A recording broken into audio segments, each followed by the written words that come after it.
All right, we're back. My name is Jesse, and today we're going to be going over some different types of residential solar system applications.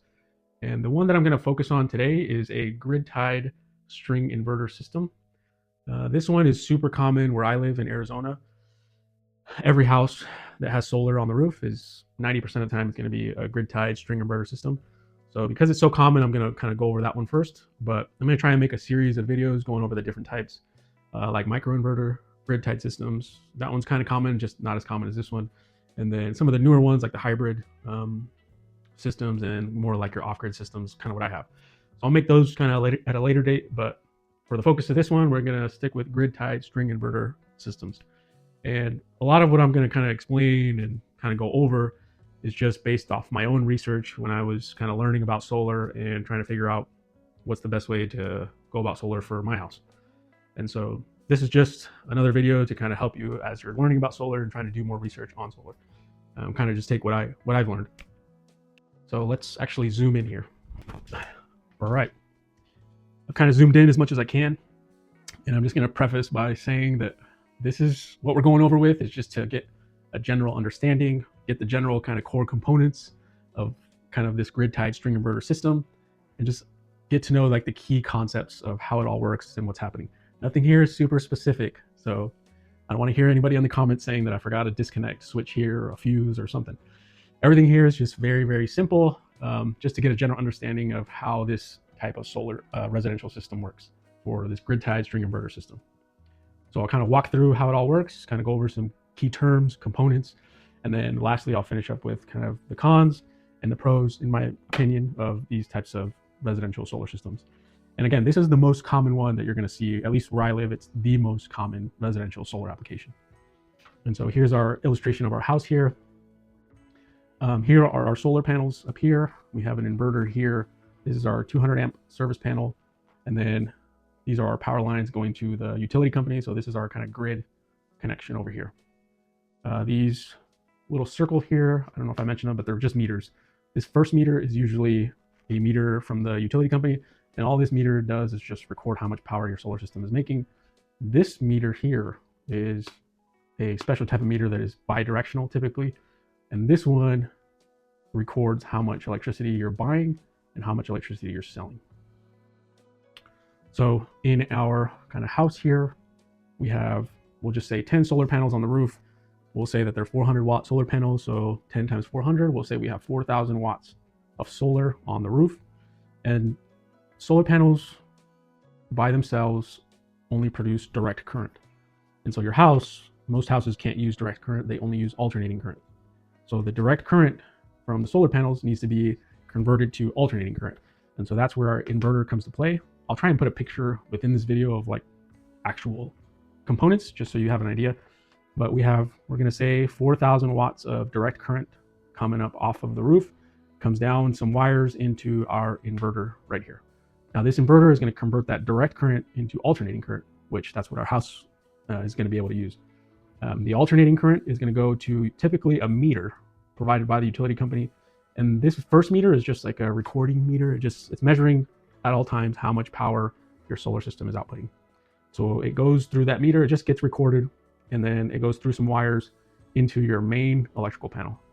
Now, typically you're going to see a 30 or a 40 amp double pole breaker tied into the main electrical panel. Again, those are like common out here, a 30 or a 40 amp double pole breaker.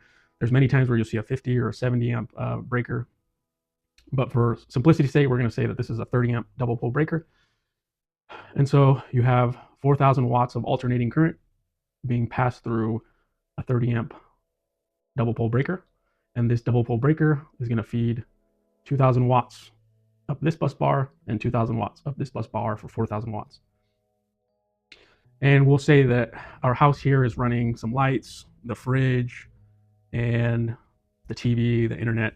We'll say that our house is using about 1,000 watts of electricity.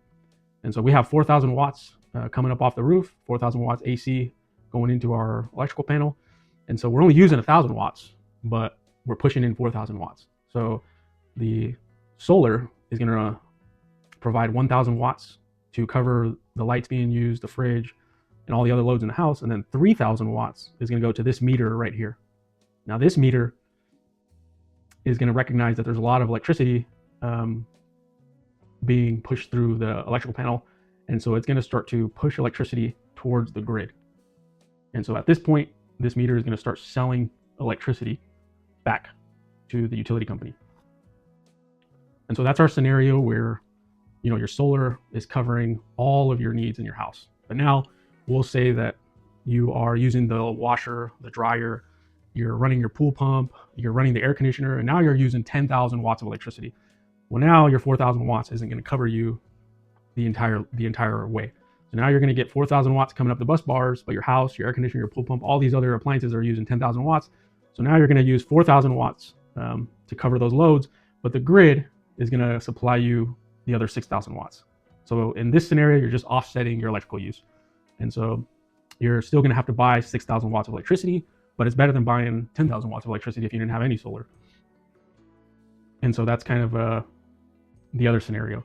And the kind of goal with grid-tied string inverter systems is you can sell back enough electricity to the utility company where your account starts to build up credits. And then at night, or at times where you're using a lot of electricity, you kind of just use those credits in your account and you kind of wash even. But that's not really what happens. And I'll kind of go over that in the kind of cons and pros. And so, like, why is this so common here where I live in Arizona?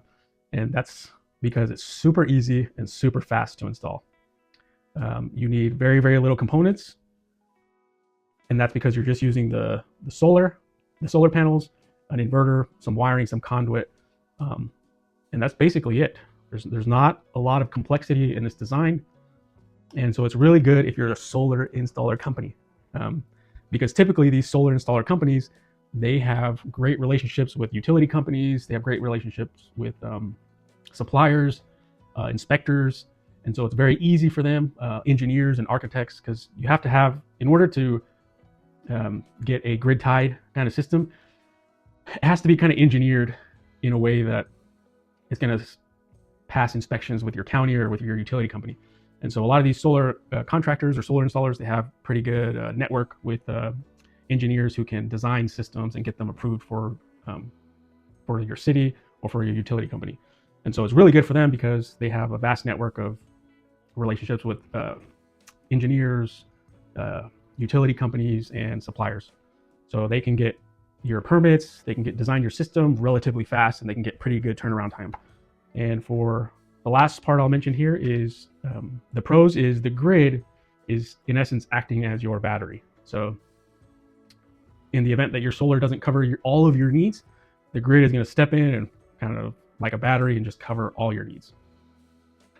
So the cons is you're always grid dependent. And what that means is if there's an outage here from the utility company, say one of these power lines goes down or a transformer goes down, something goes down, then your solar will immediately stop working, regardless of how much sun is outside, because you are connected to the grid. And that's by design. It's a safety feature. So if one of these power poles goes down, they need to send like actual workers and linemen out here to fix these power lines. They need to fix the power poles. They need to get everything hooked up and working together.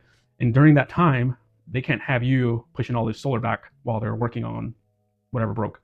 And so that's the kind of downfall to this system is if there's a power outage for whatever reason, your solar system is not going to work because of this kind of safety feature. They don't want you pushing electricity back while they're trying to fix, whatever broke.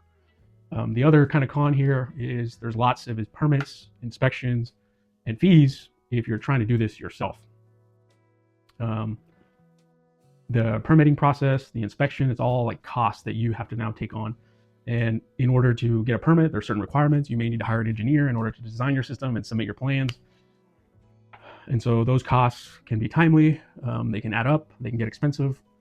And with kind of permits and inspections, there's usually contracts that you have to sign with your utility company. And those contracts entail how big your system is, the rate at which you buy electricity, and which you get to sell back electricity. So a lot of people think that when you get solar, it's a 1-to-1 ratio. And in some places it is, but in many, many, many places, it's not. So for instance, here in Arizona, I'm just gonna kind of generalize and say that, the average cost of energy here is about 15 cents per kilowatt hour. But when you sell back electricity, you don't get to sell back at 15 cents a kilowatt hour. It's not a one-to-one. You get to sell back at like 3 cents a kilowatt hour. So that's a terrible exchange you have to participate in, and those are just really, really bad terms. So that's a really bad kind of contract you have to agree to and sign to. And those are your options if you grid tie. The other problem is this type of setup, it's not really scalable because you can't really start with a small system and then kind of work your way up as you save money and get a bigger system, because there's permits, inspections, contracts, and all sorts of fees. And if you start with like a small, like 2,000 watt or 4,000 watt system, you have to get it permitted and inspected, and you have to sign contracts based off that initial system that you designed. If for some reason later on down the road you make more money, you want to do a 10,000 watt or 15,000 watt system, you can't just add a bunch of solar to the roof, put a bunch in your backyard, because you signed a contract based on your original design. You can renegotiate a new contract, but that's going to mean new permits, new inspections, new fees, new contracts you got to sign, and then new rates that you have to agree to. So if you originally agreed to buy at 15 cents a kilowatt and sell at 5 cents a kilowatt, well, 5 or 10 years down the road, it might be you buy at 20 cents a kilowatt and you get to sell back at 2 cents or 1 cent, or another exchange that's worse. It's never going to be better. Typically, it's always going to be less in your favor. So that's kind of another downside here, is you kind of have to go as big as you can the first time. So you can't really scale this up. You can, but it's complex, it's expensive, and it's not ideal. And then, in my opinion, this setup here is not as DIY friendly because of the permits, inspections, contracts, scalability. It's much harder to kind of do this yourself. It can be done. A lot of people do it, but in my opinion, there's a lot of kind of red tape, a lot of bloat, a lot of obstacles you run into with this type of system. And so this is going to kind of wrap this one up. I think again, I'm going to do another couple videos kind of going over different types, like a microinverter, grid tied systems, hybrid systems, off-grid systems. But for now, I just want to do a quick video on this first one because it's the most common, and a lot of people are going to look at most of the houses here, or at least here in Arizona, most of the houses are going to have this type of system. So I just wanted to go over this one first because it's really popular, and it's not popular because I think it's a good system. I think it's popular because it's easy to install, it's fast, it's cheap, but I don't think there's better options. And so that's going to wrap this one up. If you guys have any questions, anything you guys want to add or mention, just put it in the comments, and we'll kind of go over it. All right, I'll catch you guys in the next one.